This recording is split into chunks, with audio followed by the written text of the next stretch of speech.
Good afternoon, everybody, and thank you for joining us for this afternoon's webinar. I would like to thank our presenter, Sean Fogarty, for taking the time today to walk us through the introduction to hydroponic and aquaponic growing systems. My name is Elizabeth Newbold, and I'm with the Northeast Center to Advance Food Safety, and Sean is also a research specialist with NECAFS.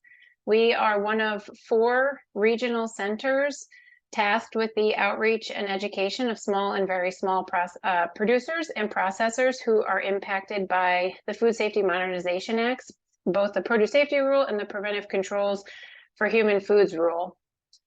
And this webinar is part of a larger project that I'll talk about in a few minutes.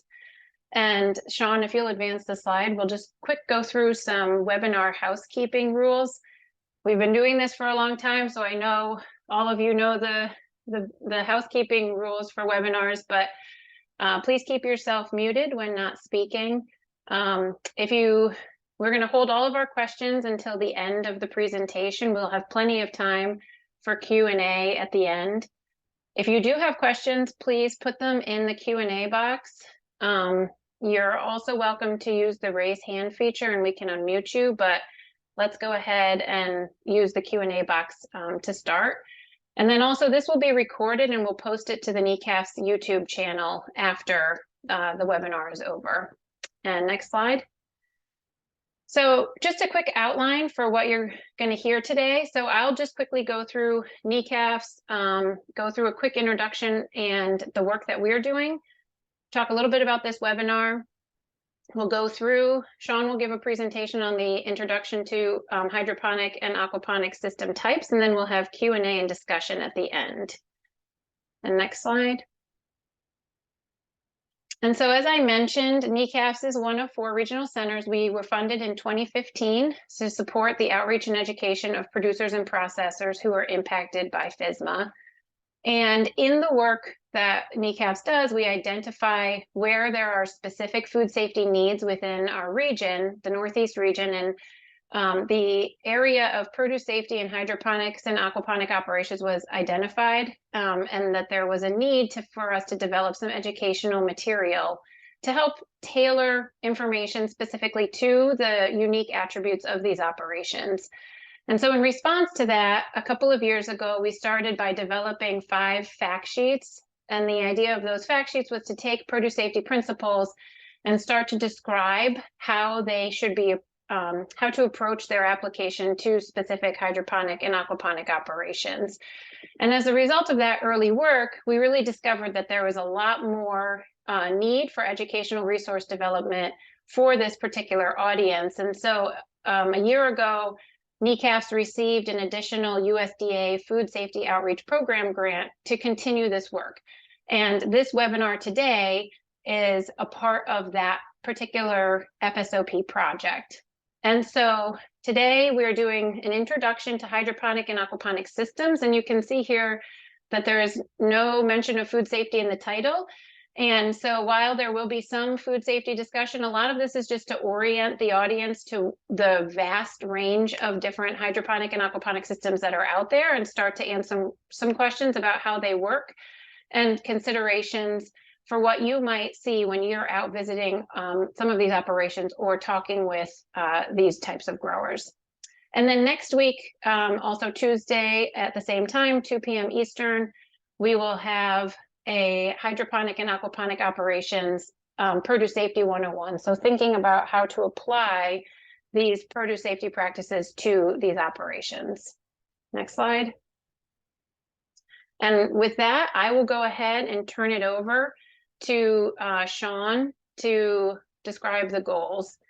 And before we get going, Sean, I'm noticing that I'm getting some notes that say that subtitles aren't available because it's too quiet. That's because I wasn't speaking. So I have subtitles turned on within PowerPoint, not in Zoom. So that's why it wasn't capturing you. But whatever I say will be captured in these subtitles through PowerPoint. Great. Okay, go ahead. All right. So hello, everyone. Thank you for joining us this afternoon and for your flexibility as I recover from COVID, which swept through my house after I went to a conference. So that's the risk that we all take these days. So our goals today are fairly simple. We're going to visualize and describe some different types of hydroponic and aquaponic systems. And as we go along, I'll be identifying different elements that may be consistent with field agriculture or those that may be unique to these ponics types of systems. And I often shorten it to ponics so that I don't have to say all the syllables in hydroponics and aquaponics, so you may hear me do that. So within this category of fruit and vegetable production, we have a wide diversity of operations, and that diversity exists along multiple sort of scales or continua. So we have indoor to outdoor. On the left, the top left picture here, you can see is what might be called a clean room, where people are wearing a lot of PPE, and there are probably strict biocontrol or bio. I'm a lot. Sorry, it's the COVID fog.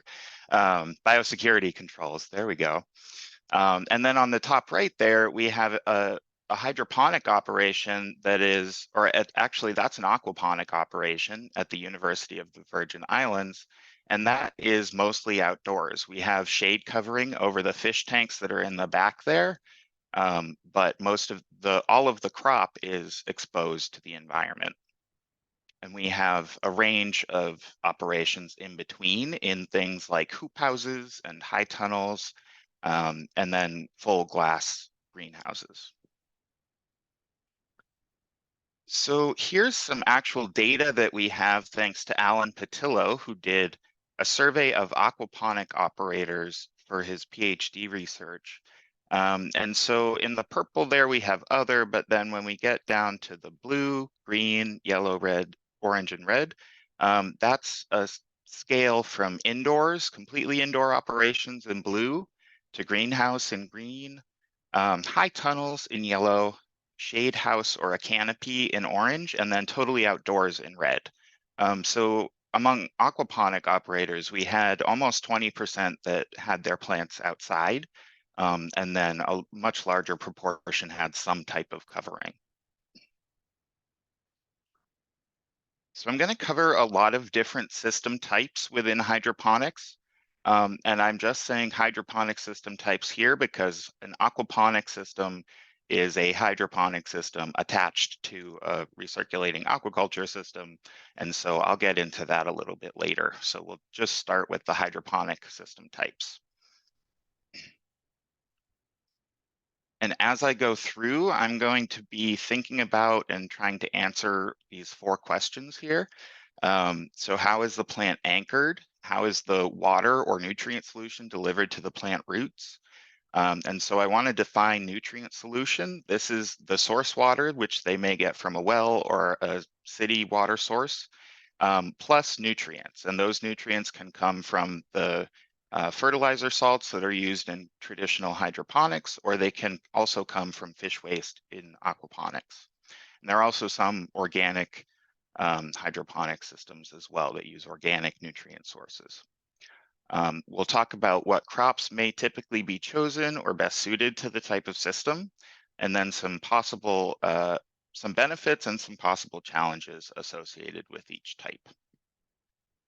And I'll also say here that the industry is in a period of rapid development and growth, and so it lacks standardization, which is difficult to study, but it also provides a lot of opportunities to design systems with food safety in mind. And a lot of the food safety interventions will also have benefits for your productivity and plant health. All right, so we're starting off here with 2 different types. On the left, we have a flood and drain system, or they're also called ebb and flow, or a different arrangement of 2 words that mean the water comes in and then it goes out. So we have a table that's about 6 to 8 inches deep, and within that you'll have cell trays of, it looks like herbs or some sort of leafy green here.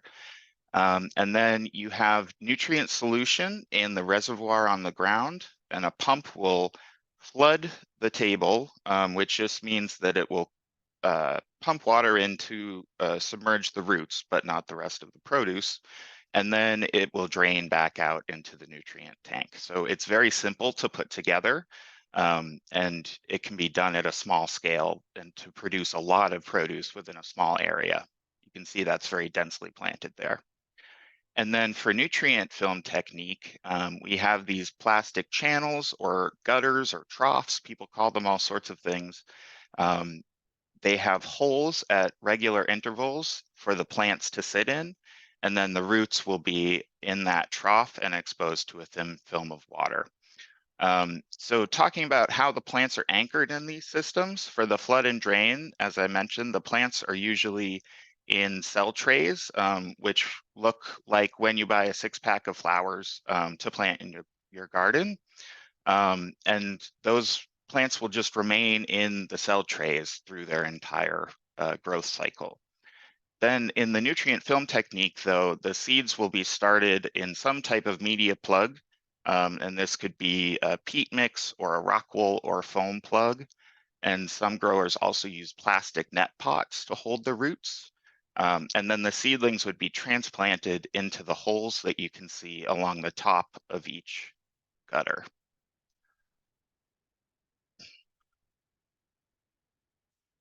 So here's a close-up of some flood and drain bok choy. So let's see, what did I want to mention about this? The nutrient solution is, oh, I already talked about that. So it's simple to set up here. We have some leaves that might be touching the edges of the table, which might become a produce safety concern. So 2 possible mitigations for that might be not harvesting those leaves or cleaning that surface and sanitizing it regularly as part of a sanitation protocol. Here's another example of flood and drain. This is some kale. And you can see here the structure of the cell trays that I mentioned earlier.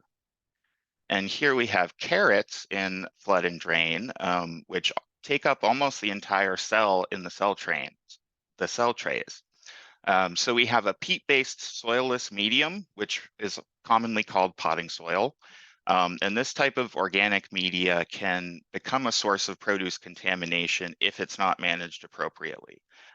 Here is an extreme example with carrots that are in full contact, but we may also have transfer of organisms from the substrate to the leafy parts of the plant as well. So this is an example of nutrient film technique. It's very densely planted here. And you can see over in the top left, you can see the ends of another group of gutters. And so these would be put at a slant. The nutrient solution would flow through tiny tubes in sort of a trickle to the top of each trough, and then it would flow by gravity past all of the plant roots to the bottom where it would be collected and then brought back to the nutrient reservoir. And depending on the complexity of the operation, you may have 1 or several different water treatment steps in between the drain and when the water is returned to the crop. So here one big challenge can be accessing each of these gutters in a way that won't contaminate other parts of the crop with dripping water and things like that. And also where the system is in a high tunnel, you have a lot of structural pieces that can potentially drip condensation onto the produce. So 2 ways to think about handling that would be managing humidity and also, let's see, actually building some physical barriers to prevent the dripping. Here's another NFT example with some kale that's done in a progressive harvest. So that means you can take some leaves from it, leave the plant there, and then come back later and harvest some more. I've seen lettuce and herbs typically in the NFT system so far because plants with larger root systems, like tomatoes, can be difficult to manage. the root system will grow so large that it might totally fill up the channel and provide no room for the water to flow through. One benefit, though, of these systems is that they're very modular, so it's easy to scale up or down, and the systems can be completely dismantled in between the crops, which isn't necessarily always done, for cleaning and disinfection. But I've heard this can be very difficult, and the available cleaning and sanitizing procedures and products that we have may not work here to remove all the biofilm in the system. And that may be true of any system type, but I've heard the most stories of that with NFT. So onto another type of system. This is deep water culture or a floating raft, and I'm gonna take you step by step through a few example photos.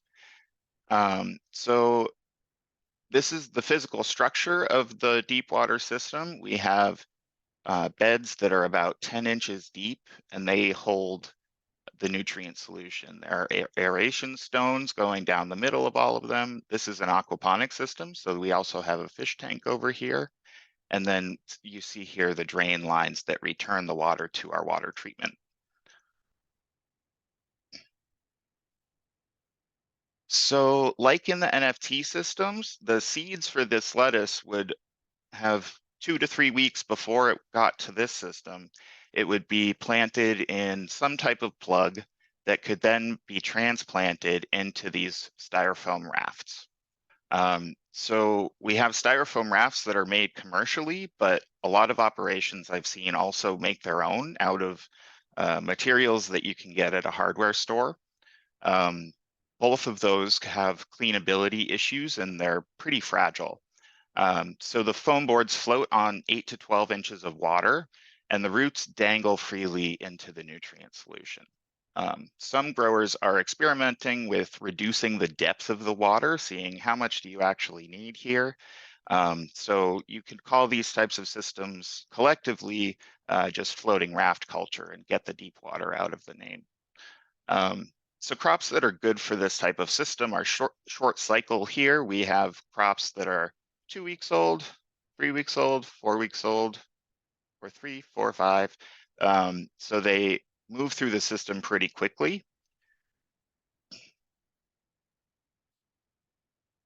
We were lucky here that we built the beds at hip level, so it was easy to harvest, and we would harvest away all the lettuce before we took the rafts out.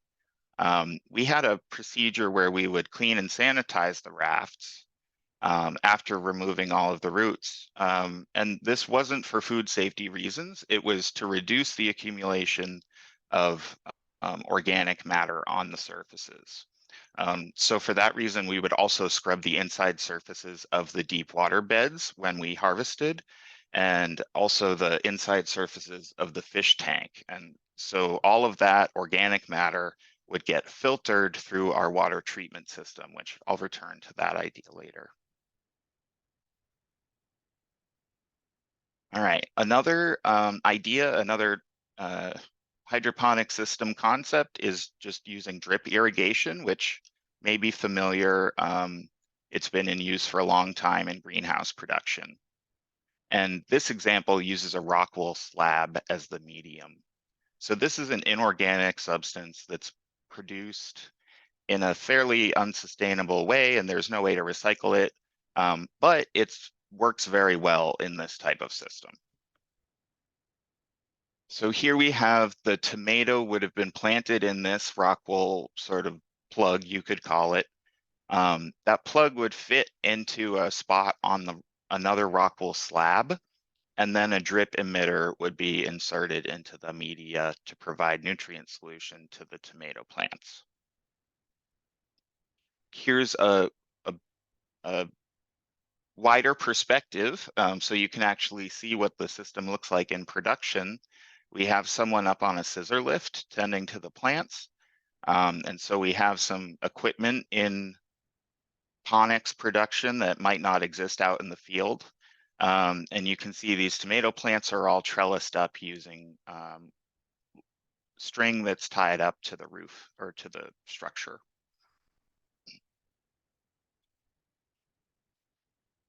And here's a close-up of harvest. I want to thank Backyard Farms, where I got all these photos, because they actually showed some things that were of interest to me from a food safety perspective. So here we have tomatoes dangling down, and there's nothing stopping them from touching any of these surfaces here. So you would want to have protocols in place to either clean and sanitize those surfaces, or to exclude from harvest those that ended up drooping onto the surfaces.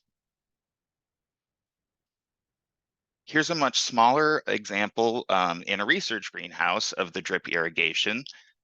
This is done in a Dutch bucket, or it's also called a Beto bucket. So it's a bucket full of media. These had perlite, which is that white sort of popcorny looking stuff that's in peat based soil mixes or soilless mixes. And so the roots anchor on the perlite, and the nutrient solution is up in these tanks. It's pumped through the tubing, and then we have these little spaghetti tubes that again go to drip emitters. So these are specialized little widgets that can deliver a specified flow rate to the plants. The crops that are most typically grown in this type of system would be vining crops, those that establish a large root system and are in place for quite a while. And a problem that arose here was algae growth on the surfaces, which will be a problem in many areas of hydroponic systems. And so I covered those with a black shade cloth to reduce the growth of algae there. All right, so here is a fun system type that isn't done a ton, but is pretty popular in aquaponics. So the plants here are anchored in these expanded clay pebbles, which have a good ratio of water to air. And we have the nutrient solution delivered at the top of the bed down here. And again, it would be on an incline so that the water can flow by gravity down to the drain at the end. You can see here there's some sort of netting to protect the drain from particulates. A wide variety of crops can be used in this type of system, including, as you see here, crops that provide multiple harvests. And some issues might become, you might have some food contact surfaces here, either the top of the clay pebbles here where the chard is growing, or also this black liner that lines the bed. Okay, so here's another example coming to us from Little Leaf Farms, which we were lucky enough to visit a few months ago. And I call this a mobile gutter system, but I haven't heard a widely used name for this. So here's their CEO standing in front of a row of lettuce that's growing. They have huge greenhouses, which you'll see a picture of in a minute. Let's see, the plants here are anchored in a peat-based media. Again, that'll be like a potting mix in these slender troughs or gutters. The water would be delivered by a drip line at one end, and again flow by gravity to the other end, and be collected there, possibly for recirculation after it's treated. So these systems are highly automated, and that's the reason for the narrow gutters. They have these specialized robotic machines that are produced mainly in Europe, that are able to take from seed through packaging. Nobody has to touch the produce. So it removes a lot of the human contact from many portions of the production and packaging. But it also introduces a lot of areas where you have to assess all of these pieces of equipment for food contact surfaces, and develop appropriate protocols to make sure that you're keeping everything clean and preventing contamination. And we don't really have appropriate schedules for cleaning and sanitizing this equipment. So the way that it works, to get back to that, is that this trough would be taken by the robot through a cutting machine, and then you can actually see it going that way here, and then some lettuce coming back here, and then it gets packed by the robotic machine. And this is the scale that we're talking about here. This is a 10-acre greenhouse in Massachusetts, I believe. And so you have huge amounts of fresh produce coming out of these facilities, feeding lots and lots of people. Okay, so we're going to switch gears a little here and talk about some ecology. So aquaponics works through these naturally existing relationships between that sort of cycle nutrients among the fish, the plants, and bacteria that we actually want to be colonizing our systems. And this all happens through water. So you'll hear about two primary aquaponic approaches. The first would be a coupled system, and this is where water recirculates from the fish to the hydroponic system and back to the fish. You're going to have some kind of water treatment step in between the plants and the fish, which I'll cover more in later webinars and resources. And then the decoupled type of system is where water just flows in one direction. So you're using the fish waste. You're able to amend it, to treat it, to change the proportions of different components, and then use it as your nutrient solution in a hydroponic system. So this is where I did my master's research at UNH.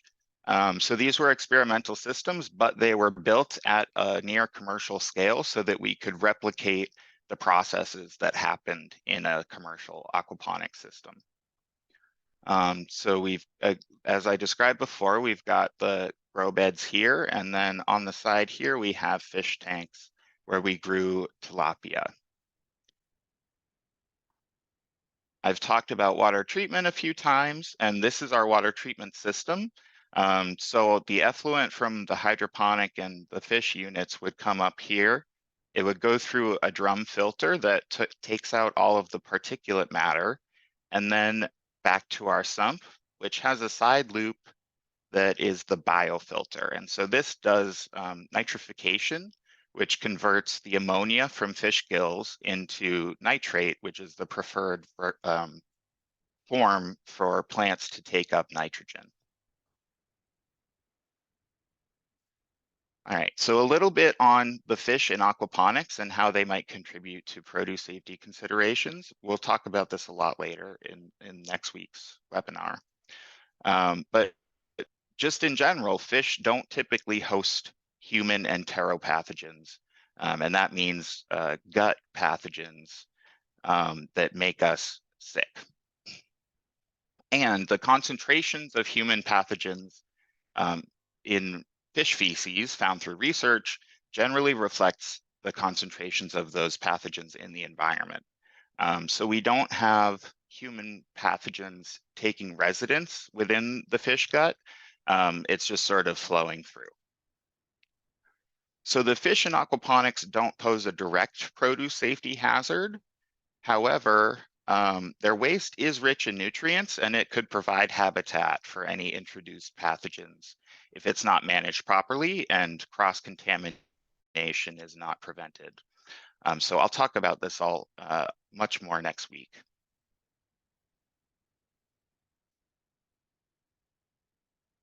Okay, so some conclusions. They're pretty simple. We have a wide diversity of operations in the scale, the level of technology employed, and whether they're enclosed. And then there are a lot of different system types within that diversity. And so no two operations look the same. And as I mentioned before, the field is rapidly innovating, and the approaches to growing and to produce safety aren't standardized. So we have some opportunity to set norms. As a start to, as Elizabeth mentioned at the beginning of the webinar, we produced a set of 5 topic-based fact sheets that cover these 5 topics, and they are at go.uvm.edu/ponics. So we are currently producing or developing a much more comprehensive set of resources. So stay tuned for that. And that's all from me. I'll turn it to Elizabeth and the audience. Yeah, great. Thank you so much, Sean. I really appreciate that. As I mentioned, if you have questions, please put them into the Q&A box and Sean will answer them. And while people are thinking of questions and putting them in, I will ask you a question, Sean, just to kind of get the session going. First of all, thank you for walking us through all that. I recognize that there are a lot of different types of systems that people might have out there. And I'm wondering if you could just talk a little bit about the evolution of systems that you've seen over the last many years. I know Sure. when people talk about them, they often think about the styrofoam, and that's sort of the thing that comes to mind. But I'm wondering if you could just kind of, is that still the norm? And what are you seeing in terms of evolution of system types? Sure. So the deep water or floating raft type of system was very popular at the beginning of this sort of hydroponic explosion, and particularly in aquaponic systems. And in aquaponics, deep water makes sense because having a large volume of water helps to keep the environment stable for the fish. But in hydroponics, deep water culture is very difficult to manage. You have a lot of sediment accumulation in those deep water beds, and in commercial situations, those aren't just 4-foot wide beds, those are room-sized, floor-level, sunken concrete beds that there are no protocols for cleaning those out. And so some people just leave them be to try not to disturb any beneficial bacteria. And some make a lot of efforts to clear that sediment out. So managing that is probably the most difficult in a deep water system. So I'm seeing in commercial operations now, much more of the mobile gutter and the NFT type systems, and then also flood and drain. Like we have a lot of microgreens and herbs that are done flood and drain on vertical racks. So you might have several layers of production systems that are all artificially lit. And so you can, in a very small space, you can produce a lot of microgreens that way. Okay, thanks. So we have a question about the cleaning process for the styrofoam rafts, and I know that you will get into this next week a bit more, but can you talk about if someone is using styrofoam rafts, what cleaning process looks like, and then do you have any alternatives for styrofoam? I'll answer the second question first. I don't. If you can find an easily moldable, buoyant substance to fill that niche, I think you might make some money. But so our cleaning and sanitizing process, which we just developed ourselves, was to scrub the gross organic matter from the surface and then rinse it, and we would then spray it with a peroxyacetic acid or sanidate, and then let it air dry. And that worked very well to keep the biofilm formation down. But the foam is very prone to gouging, which creates some little microenvironments where you really can't clean it out effectively without further damaging the raft. And so this is an area where, you know, we need some solutions for the future, because also producing all this styrofoam is not sustainable. So I don't know, there's sort of a gap there in the technology. Great, and I'm interested if people want to put in the chat box or the Q&A, what kinds of systems do you see most commonly? As Sean was sort of mentioning, deep water culture was historically the most prevalent, or at least was the early type of system that we saw, but now we're seeing a lot more innovation.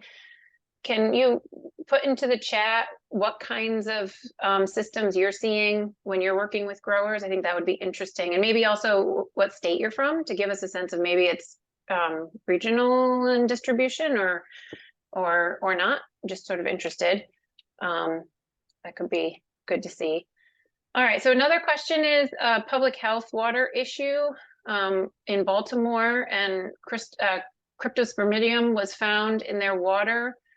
And this is an interesting question because it sounds like it's a public health issue, but they're asking what would happen, what would using contaminated water in these systems look like? What is the food safety risk and procedure for notifying consumers? And I'm guessing from this question, it's more about that the individual later learned that they had contaminated water from the public health office or the water authority, and how would you go about consuming or notifying your consumers? That's what I think the question is alluding to, but maybe Crystal, if you wanted to provide a little bit more content to that. I don't know, Sean, if you have any thoughts on sort of a food safety risk when you end up with water that's contaminated. I'll say in general that the level of food safety risk associated with different concentrations of human pathogens in the production or in the source water is a subject that is ripe for research, but not something we understand very well because it's very complex. The possible movement of those pathogens through the system, then into and through the roots and through the plant. So some organisms are capable of doing all of that and actually making their way to the produce, and others won't be. So we really need to do a lot of research. And one thing, though, that has become an area of concern for a lot of people in the research community is living lettuce, or lettuce when the roots are harvested along with the plant and packaged with it, because that provides a lot of opportunity for cross-contamination, and we don't really understand all of the microbial dynamics in that system. Yeah, thanks. So if we jump to medium that's used, so Margaret is asking about, I think probably the carrots that you had a picture of. What media is used and how deep was that? So it was as deep as the cell tray you saw, so not very deep, and it was just a peat-based, like a potting mix. And that isn't done at huge scales, but it was done by a researcher friend of mine to demonstrate what's possible in ebb and flood. So he also grew sweet corn in an ebb and flood, or a flood and drain system, which I wouldn't necessarily recommend, but it was interesting to demonstrate the variety of crops that can successfully grow in the system. And with those carrots, you really didn't need very much substrate because they took up most of the cell. Okay, going back to water. So what is the quality of water being used? This person is presuming that municipal water, I presume municipal water, but could you have seen some operations using some other water source whose quality might be of an issue? It's a good question, actually. Do you know generally, Sean, with the operations, what's their water source? Yeah, most people I've spoken to use municipal water or have a deep well, and if they're at a big enough scale to be able to afford it, they test their water pretty regularly, and they're aware of sort of the possible issues with the source water, or they, are aware of the municipalities' uh, testing protocols. But that's also something that is going to be required of growers under the produce safety rule, which we'll talk about more next week, will be that they do check with their municipalities and have a record of the water test results so that they are keeping track of that. I haven't seen, let's see, I'm trying to think if I've seen anyone using like a surface water source, and I haven't. The big food safety concerns come because the source water, which may be clean and potable, is taken and then stored on land in tanks for long periods of time, and it's enriched. And so what happens with the water once it's in the system is generally a bigger area of concern than the source water. Okay, great. So next question has to do back to the styrofoam rafts and sort of their life cycle, I guess, how long they last. Is there any concern about benzene or styrene leaching off of the styrofoams, or and if so, are there techniques used to control that?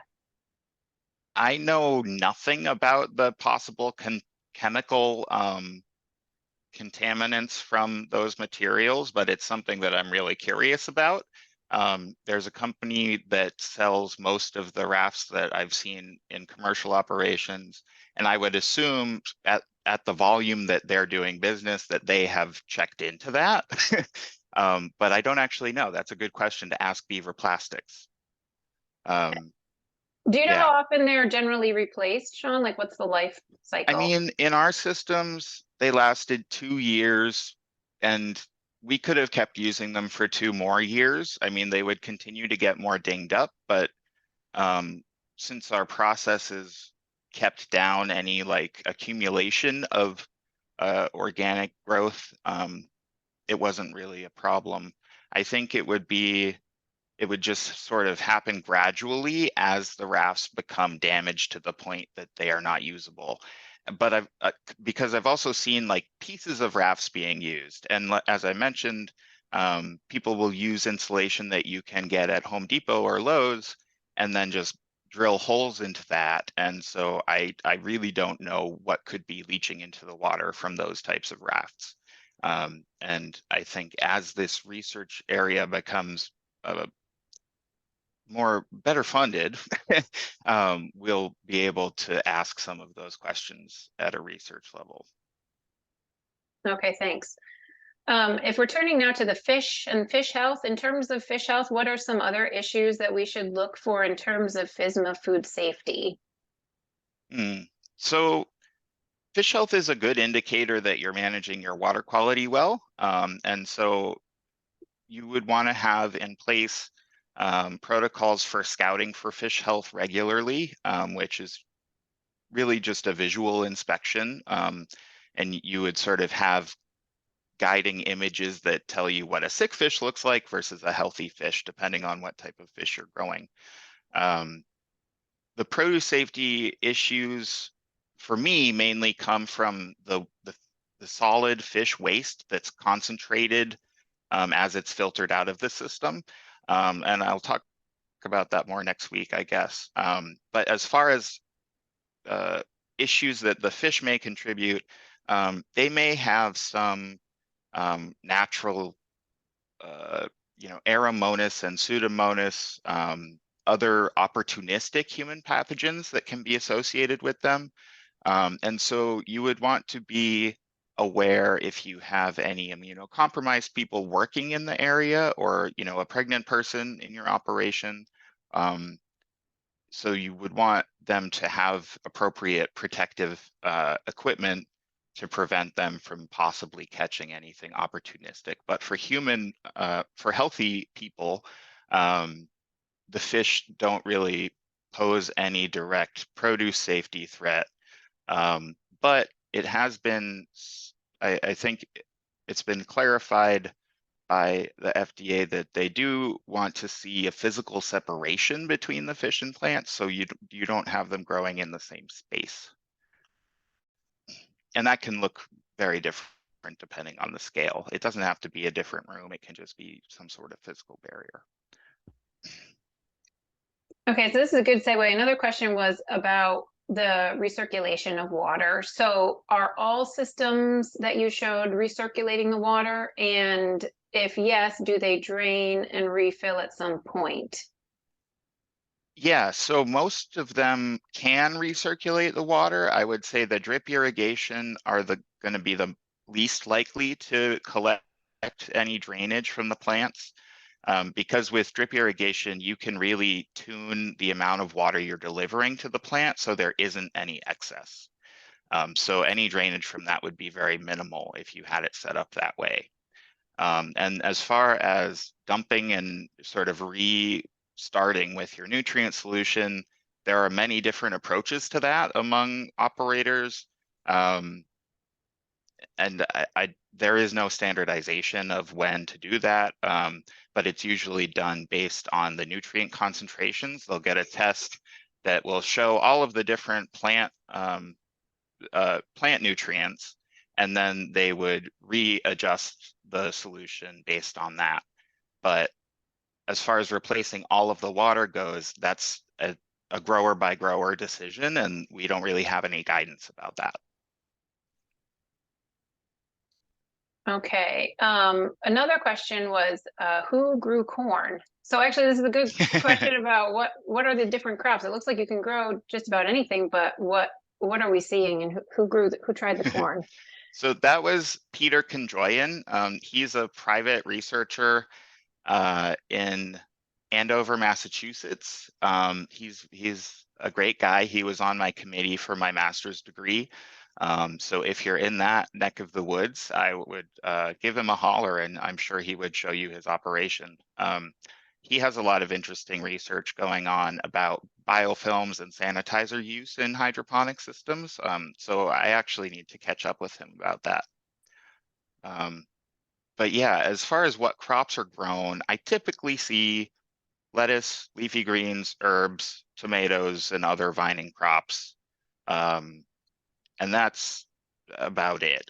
So you're going to have, people are going to be growing the highest value crop that they can manage to grow because of the high operating and capital costs of these systems. Okay, great. So I predicted this, but I'm seeing that even though today's presentation wasn't focused on produce safety, people have a lot of produce safety questions, and so we can keep kind of going through them. But it occurred to me that as Sean is thinking about the presentation and what areas to cover in the presentation next week, if folks want to drop into the chat box some specific areas that they would love to hear about during that presentation, then as Sean is thinking about content to cover, it would be good to know what people are particularly interested in hearing about. And I'm getting a sense from the Q&A box, but it would be good also if people drop it into the chat. And so there are a couple questions about cleaning and sanitizing surfaces, and a lot of them tend to be where the plants are touching, so food contact surfaces, well, or at least I'm assuming it's the harvestable portion of the crop that's touching, making it a food contact surface. And do we know kind of the current state of research about different surfaces being wood or plastics or other things, and possible prevalence of pathogens, and how can we help to inform cleaning and sanitizing of these surfaces? Yeah, so there has been a little bit of research published by Sonia Illich about using different sanitizing agents on materials that are frequently used in hydroponic operations. So I would point you to her most recent, or one of her most recent papers for that. But that's the only study that I am aware of that has been done on these materials, and so her findings need to be questioned and valid, and checked. And other people need to do some research for us to get any sort of meaningful picture of the cleanability and the efficacy of sanitizers on different materials in the systems. Like the wooden deep water beds that you saw in the UNH systems, those were lined with fiberglass that we laid ourselves. And so those surfaces were very irregular and would have been impossible to fully clean and remove all of the biofilm from. So it's not necessarily top of mind when people are building the systems, how cleanable it's going to be down the line. And that's something that I really encourage, is to be thinking about food safety from the ground up when you're starting up an operation. Yeah, that's great. And I think the other thing that we have found with this is that the produce safety rule, many of the principles or many of the practices that are outlined in the produce safety rule are applicable to these operations in the same way that they would be a soil-based operation. And so when you're thinking about cleaning and sanitizing food contact surfaces, it's not likely going to need to be hydroponic or aquaponic specific research, because we're talking about produce touching, for example, in that very early photo of leaves touching what's probably plastic container on the outside of a plastic container. And so it's going to be the same, right? The research and the practice recommendations Right. are going to be So consistent. if you had that same type of plastic as a surface in your pack house, it would apply the same way as it does in the flood and drain production system, because in these systems we have so many more synthetic or human introduced surfaces, whereas out in a field, once the plant is planted, there are no surfaces touching it until harvest. And so we have many more planes to think about. And my best advice for if an operation has an issue with the plants touching surfaces in the production area is to try to physically prevent that from happening, so it's no longer a food contact surface, and then you don't have to worry about cleaning and sanitizing as many surfaces. But that might not be possible depending on the type of crop and the exact system type. Great.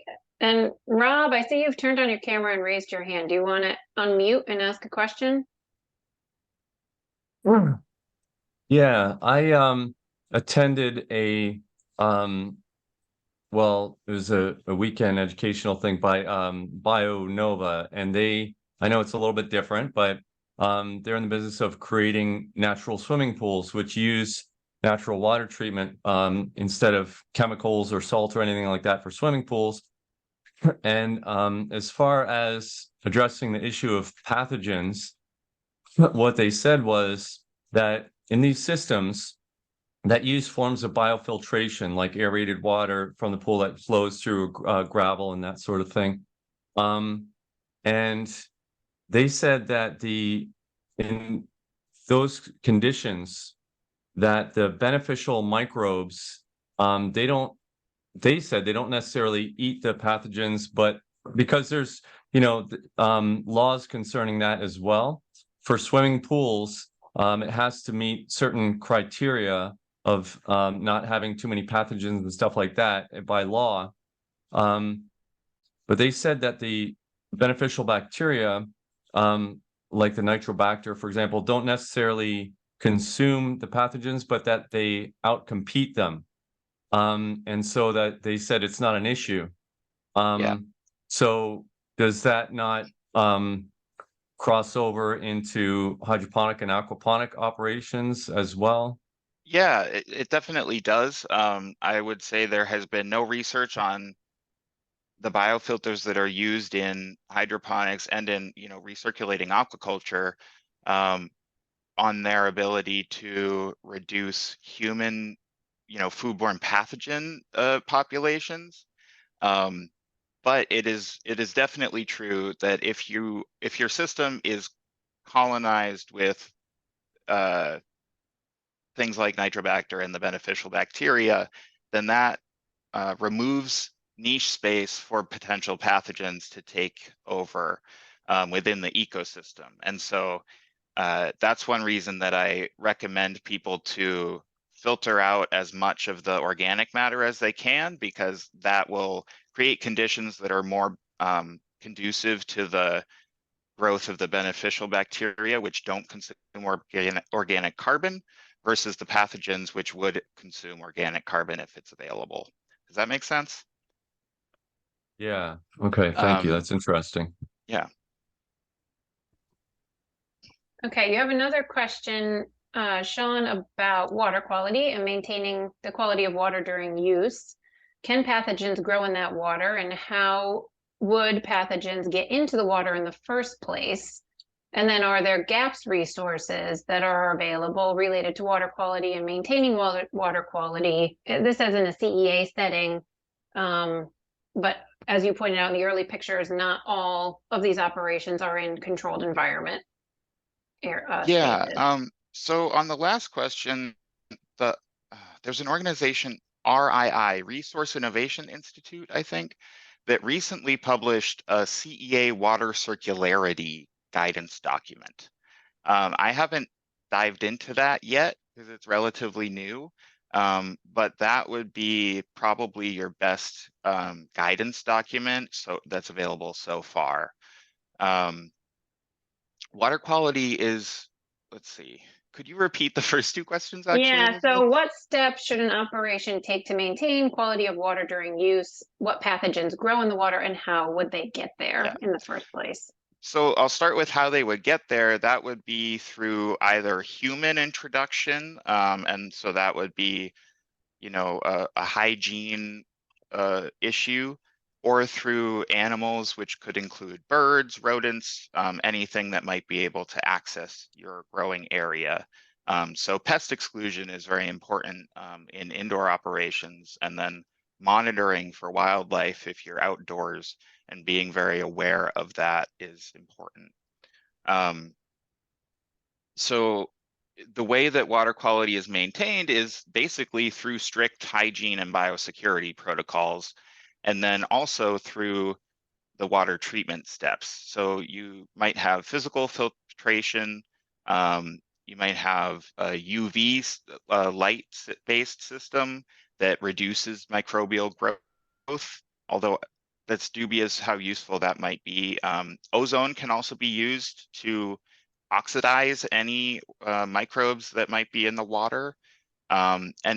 This largely depends on the scale and available resources of the operation, what type of treatment they're going to be able to afford. But I would say that that treatment is generally done for plant health and productivity and not for food safety reasons. Because again, we don't have any established protocols or standards for the water quality. And so for that reason, water testing in these systems is of questionable value. So research has definitely shown that pathogens can grow in the hydroponic nutrient solution, and they can persist there through the entire crop cycle. That research, again, was done by Sonia Illich, and thanks to Dawn for putting her name in the chat, because yeah, it's tough to spell if you don't see it. So if a pathogen is introduced, Sonia's work has shown that the pathogens will concentrate in the root media matrix, so right at the base of the plant, which is a very complex sort of system of plant roots and of the media, and then of water and oxygen.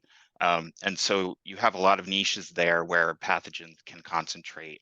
And you may not be able to detect those pathogens in the recirculating water, even when they're present in large numbers at the root ball. So we have a lot of questions in there about further transmission of those pathogens from the roots up to the edible portion of the crop.